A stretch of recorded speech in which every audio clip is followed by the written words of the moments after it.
ressuscité. À toi la gloire, à toi la victoire pour l'éternité. Et ton nom est grand. Honneur et gloire à toi, Père Céleste.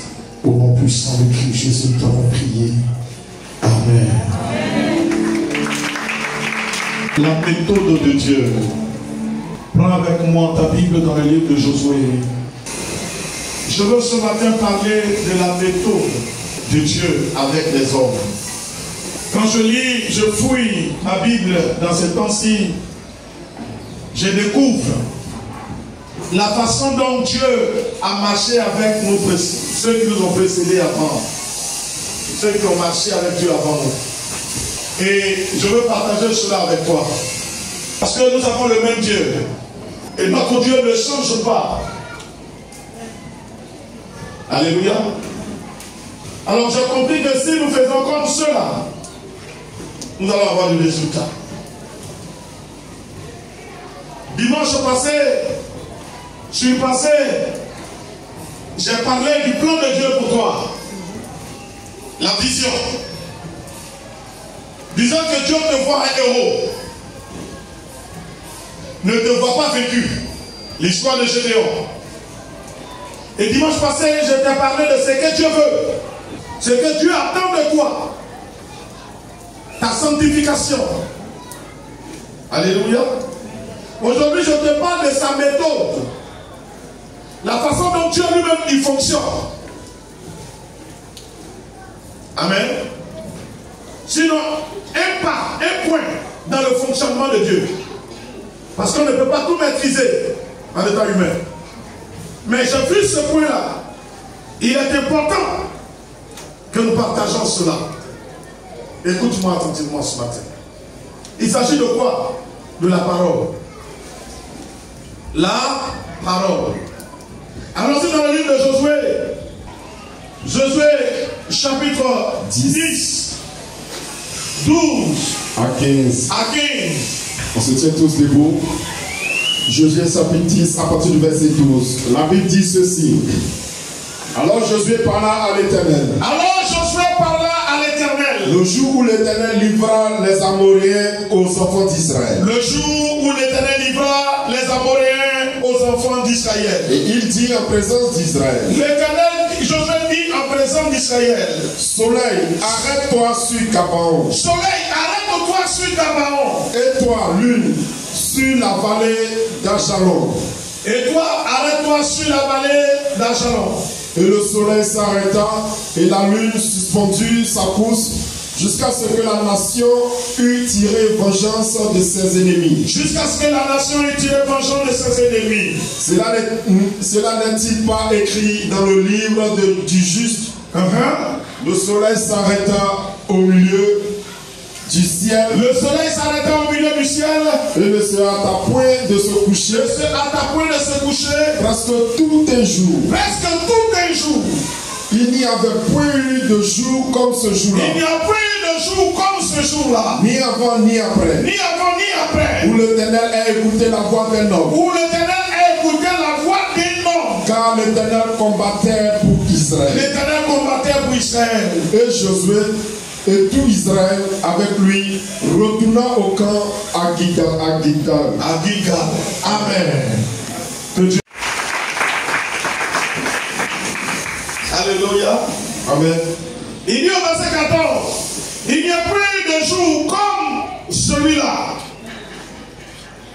Ni avant, ni après, où l'Éternel écouta la parole d'un homme.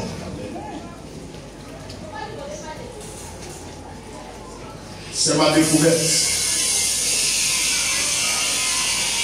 C'est la communication de Dieu pour toi ce matin. Alléluia. Te disant que ne regardons pas les situations comme ça. Décide que ces situations changent.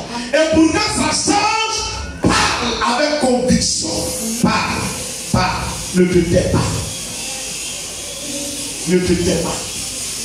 Les situations sont là. Mais si tu ne parles pas, les situations ne peuvent pas changer. Parce que dans le spirituel, il faut la communication pour qu'il y ait action. Alléluia. Dans le spirituel, dans le surnaturel, il nous faut parole pour qu'il y ait action. Si tu ne parles pas, rien ne peut être fait. Est-ce que je peux faire comprendre ce matin? Amen.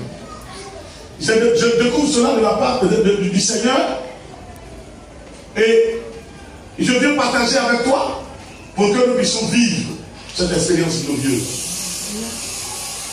Ici, Israël s'en va en guerre. La Bible dit que le peuple est parti en guerre. Ils ont combattu. Et la Bible précise que l'Éternel combattait lui-même pour Israël. Mais jusque-là, ils n'avaient pas le dessus, ils n'avaient pas la victoire. Le soleil partait se coucher. Or, les ennemis sont nombreux, plus nombreux que les soldats juifs, que les Hébreux. La nuit, ils peuvent employer d'autres stratégies pour pouvoir battre Israël. L'Éternel dit, la parole de Dieu dit, Josué ouvre la bouche. Il dit devant l'Éternel que le soleil s'arrête sur la vallée de Gabaon. Alléluia. Que le soleil s'arrête sur la vallée de Gabaon. Et le soleil s'est arrêté. Quand je suis arrivé là, je me suis posé la question. C'est Dieu qui a demandé à Josué d'ordonner que le soleil s'arrête. Je lis, je découvre que non. Ce n'est pas Dieu qui a dit à Josué d'ordonner que le soleil s'arrête. Bon, Josué a copié sur qui? Josué n'a pas copié sur quelqu'un parce que cela n'avait pas été fait auparavant par quelqu'un. Souvent on veut voir, est-ce que quelqu'un a vécu ça? Ce n'est pas obligé que Dieu te fait vivre ce que quelqu'un a déjà vécu. Parce que Dieu est d'abord ton Dieu. Et il y a une histoire propre entre toi et lui. Alléluia. Dans la marche que nous avons avec Dieu, j'ai toujours dit ici que nous ne sommes pas des cobayes, ne sommes pas des mannequins, mais nous sommes acteurs avec Dieu dans notre vie. Nous sommes acteurs avec Dieu dans notre vie. Donc à des moments, Dieu veut voir qu'est-ce que nous-mêmes nous voulons. Dieu veut savoir ce que nous-mêmes nous voulons. Dieu est avec toi et puis tu souffres. Tu as l'impression qu'il ne te voit pas, il te voit. Mais qu'est-ce que tu dis? Qu'est-ce que tu dis? Dieu lui-même ne fait rien sans dire. On le découvre dans le livre de Genèse chapitre 1 à partir du verset 26. Dieu dit, avant de créer l'homme, il dit, faisons l'homme à notre image, selon notre ressemblance. Il n'a pas simplement pensé, il a pensé et il a parlé. Alléluia. Dieu a pensé et puis Dieu a parlé. Faisons l'homme à notre image. Souvent on pense à nos problèmes, mais on refuse de parler. Je te dis ce matin, parle, ouvre la bouche et parle. Maman intervenait, je dis ça qu'on essaie, consulte le passage, elle a dit, la Bible dit, la vie et la mort sont au pouvoir de la langue. Chacun en mangera les fruits des paroles qu'il aime. Si tu aimes dire des choses négatives sur toi, c'est ce qui est négatif là qui va se manifester, qui va arriver. Si tu passes ton temps à te bénir, à t'apprécier et à déclarer la capacité de Dieu dans ta vie, et la Bible dit, si je le déclare ici, c'est fait dans les cieux. On n'a pas dit Dieu, il dit moi, toi, moi. Ce que nous lions sur terre est lié dans les cieux. Dieu est dans la parole. Dieu est dans la parole. Accepte de parler, accepte de te bénir. Tu vois, ils sont maudits. On dit, ils ont jeté ça là. Celui qui voit ça, il ne réussit pas. Déclare que toi, tes yeux sont restaurés. Parce que j'ai vu ça. La puissance négative est détruite. La gloire de l'Éternel est venue dans ma vie. Je suis déjà béni. Je ne suis pas maudit. C'est que Dieu a béni. Personne ne peut maudire. Je suis béni de Dieu. Personne ne peut me maudire. Au nom de Jésus, je ne mange pas aujourd'hui.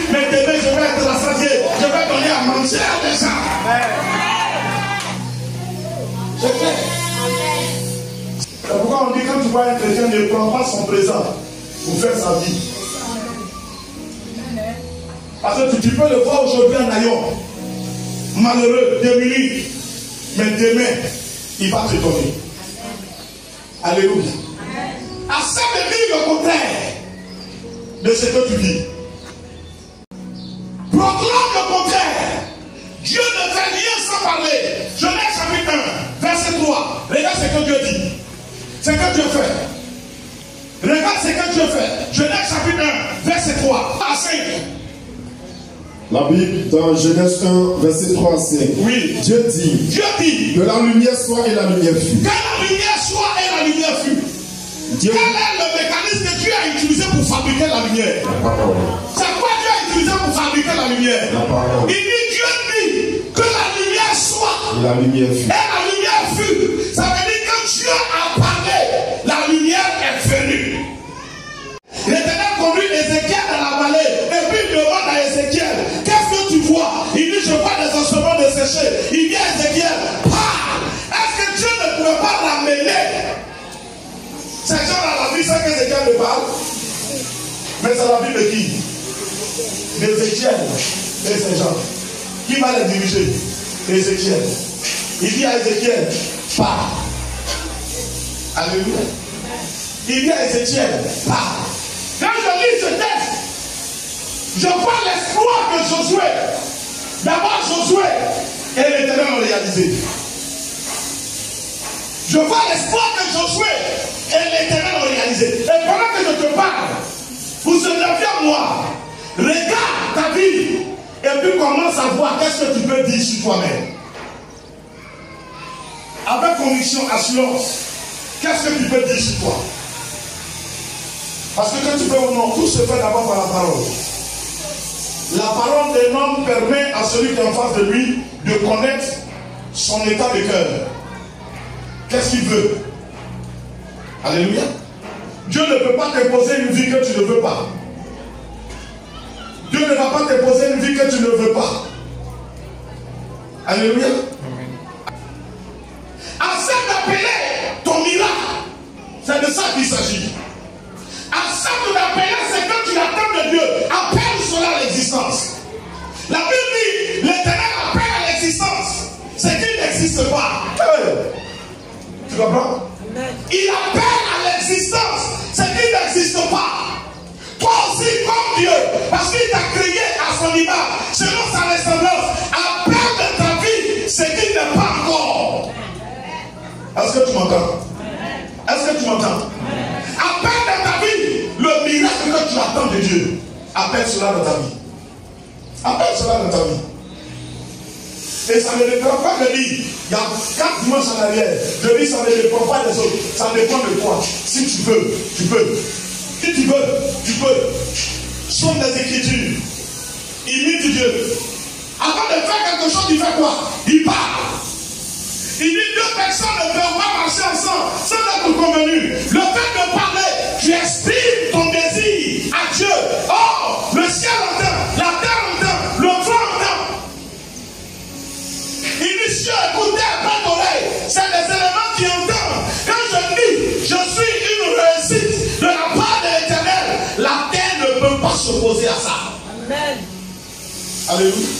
Je déclare que j'avance qu'avec Dieu, je fais des exploits. Je suis éprouvé, je suis dans l'épreuve, c'est vrai, mais l'épreuve devient bonheur pour moi. L'Éternel transforme ces épreuves en bonheur pour moi. Je déclare qu'une porte s'ouvre devant de moi, dans l'autorité du nom de Jésus. Ça va forcément venir. Ça va forcément venir. Mais quand, dans mon épreuve, je dis, hey, je vais mourir. Je ne sais pas qui va m'aider. Je ne sais pas qui va m'aider, ce n'est pas un appel au miracle. Est-ce que tu m'entends? Alléluia. Il faut déclarer. Jésus vient. Dans le livre de Jean chapitre 11, Lazare est mort. Ils l'ont enterré. Jésus vient. Les sœurs de Lazare disent que Lazare est mort. Jésus dit, Lazare n'est pas mort, il dort. Jésus n'a pas dit ça va aller. Il dit Lazare n'est pas mort, il dort. Or, quelqu'un qui est mort ne peut pas le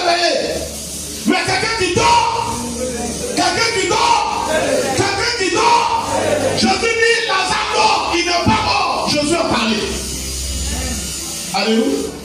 Quelqu'un qui dort, tu te présentes devant sa porte. Tu dis Lazare sort. Il va sortir. Mais quelqu'un qui est mort, devant la tombe, tu ne peux pas l'appeler puis il va te répondre. La vision, c'est lié. Alors Jésus s'en va avec le cortège devant la tombe de Lazare. Écoute-moi, prochaine fois dans ce que je dis, il s'en va devant la tombe de Lazare. Il dit, enlevez la pierre.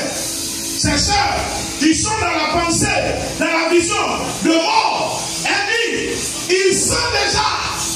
Jésus ne t'a pas écouté. Parce que pour lui, quelqu'un qui est devant la tombe, tu ne peux pas l'appeler puis il va te répondre. La vision, c'est lié.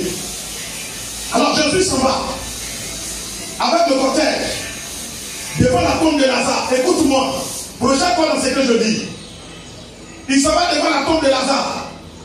Il dit, enlevez la pierre. Ses sœurs qui sont dans la pensée, dans la vision de mort, elle dit, il sent déjà. Jésus ne t'a pas écouté. Parce que pour lui, quelqu'un qui dort, il ne sent pas. Quelqu'un qui dort ne sent pas. C'est le cadavre qui commence à pourrir et qui dégage des odeurs. Il dit, enroulez la pierre. Il enroule la pierre. Et comme Jésus dit, tu n'es pas mort, tu dors. Jésus va faire quoi? Il va réveiller. Il va comment? Réveiller Lazare. Il dit, Lazare, sors. Lazare, sors. Quand on ne comprend pas, on croit que le miracle a été fait à la tombe là. Non, le miracle a commencé avant la tombe. Ça a commencé avant la tombe. La conception de Jésus et les dits de Jésus. La conception de Jésus et les dits de Jésus. Quand on te dit que tu as maudit, tu dis quoi? Déclare que je ne suis pas béni. Je ne suis pas maudit. Il n'y a pas d'homme, de femme plus béni que moi sur terre. Je suis béni de l'Éternel. Alléluia. Quand on dit que tu ne peux pas, déclare que je peux. Devant tous les plans qui viennent devant toi, sois une parole d'assurance, sois une parole de conviction et attends que Dieu se manifeste. À ce moment-là, devant toutes les preuves qui viennent au-devant de toi, sois une parole. Tout est réuni pour que tu aies honte, mais déclare, parce que Dieu est avec moi. Je ne serai pas humilié, je n'aurai pas honte. Je vais sortir ici avec gloire au nom de Jésus. Et ça va arriver. Et puis on va dire, tu as dit. Ce que tu ne dis pas ne peut pas arriver. Si tu n'as pas dit, il faut que quelqu'un puisse dire ça sur toi. Après, je me demande de réfléchir à ça. C'est pourquoi souvent dans les épreuves, on va voir qui est un serviteur de Dieu. Parce qu'il faut que parole sorte pour que la circonstance là soit décantée. Donc, comme je n'ai pas la pensée, je n'ai pas la vision, je vais voir un homme de Dieu pour qu'il puisse parler. Parce qu'il faut une parole d'assurance et de conviction. Et quand il parle, on dit qu'il avait dit et c'est réalisé. Alléluia. Saül s'en va chercher le troupeau de son père. Il n'est pas parti pour chercher royauté. Israël était dans un besoin de royauté. L'homme de Dieu, on n'a pas dit l'Éternel lui a dit. On n'a pas dit l'Éternel a dit à Samuel. Non, non, non. Ce n'est pas ce qui a été décrit. On dit, lorsque Samuel a vu Saül, il a déclaré qu'il sera roi. L'homme de Dieu a déclaré, à partir du moment où l'homme de Dieu a déclaré, le ciel a entendu, la terre a entendu, le vent a entendu, la royauté est venue dans la vie de Saül. Au nom de Jésus, dis des bonnes choses, appelle le bonheur devant toi. C'est important.